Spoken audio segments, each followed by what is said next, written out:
बड़ी प्राइवेट बात है, मगर इसको आप कर सकते हैं। 4 नंबर का आदमी है, 2 नंबर कभी सोच तो सीधी होती नहीं है। शाह साहब ने मुझसे कहा, मसरूर वो, अरे वो अब तो बड़ा भारी वो शेख, अब तो वो तुर्की, वो तो इधर रूलिंग सऊदी का है ना, तुर्की, शेख तुर्की। कौन? सऊदी अरब में। उमर? नहीं नहीं, शेख तुर्की हाँ। जो है वो बहुत बड़ा, जिसकी की डिफेंस, जिसका बेटा आजकल डिफेंस का मिनिस्टर है या क्या है, शेख तुर्की। उसका बाप जो था वो लंदन में रहता था, जाते आते रहते थे। और ये वो उनके, ये उनका कजिन ब्रदर है उनका, ये जो बहुत शराबी किंग था, क्या नाम था उसका? फहद बिन अब्दुल फहद का उस वक्त। तो फहद के यहाँ, फहद की तो जो उसकी जिससे शादी की वो असमा या क्या नाम थी, या फरहा क्या नाम थी, मेरे को हिस्ट्री नहीं पता है। अच्छा, वो तो शाह साहब की फेवरेट थी। उसके लिए शाह साहब दुआ करते, बस शाह साहब बस मेरे लिए इतनी दुआ कर दो कि मेरे साथ एक दिन छोड़ ले, एक रात। खैर उसकी फिर शादी हो गई फहद से, एंड देन ही डाइड, क्योंकि बेनिफिट हो जाते हैं ना सारे, क्वीन के बेनिफिट। तो मैं उनके साथ प्रिंस तुर्की के पास गया, लिमोजीन आई और अंदर गया, और क्या महल, और मेफेयर में उनका बटलर के साथ घर था, सब कुछ था।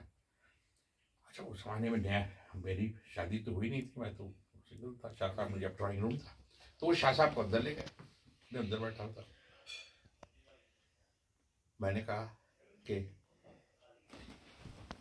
यार इसका पैड रखा हुआ है,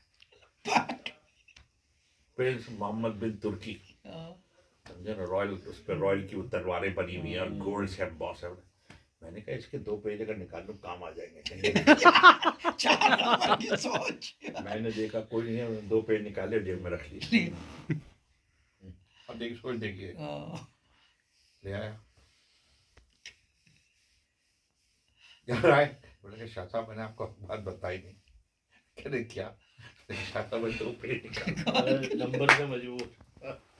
शाह साहब हंसने लगे, कहने लगे यार मसरूर, तुमको तो मैं ऐसे ही जो उतना दिलवा दूंगा जो तुमको, जो तुम्हारी किस्मत से बाहर का है, इस पेजों की क्या जरूरत थी? कहने लगे तुम्हारा कसूर नहीं, तुम्हारे नंबर का। What I am saying is, क्या आई स्टिल लुकिंग कि भाई हो सकता है किसी का, हो सकता है रिजवान को जॉब चाहिए होगा, मैं कह दूंगा ही वर्क फॉर द प्रिंस तुर्की। अरे यार प्रिंस तुर्की के बहुत बड़ा वो है, और क्या है ना? तो ये हमारे साथ हुआ। तो ये जाहिद हुए जितने भी थे, सब लोगों ने अपनी अपनी खिदमत अंजाम दी, मगर कोई एहसान को इसके लिए नहीं, अपने बाप समझ करके जो की, समझे ना।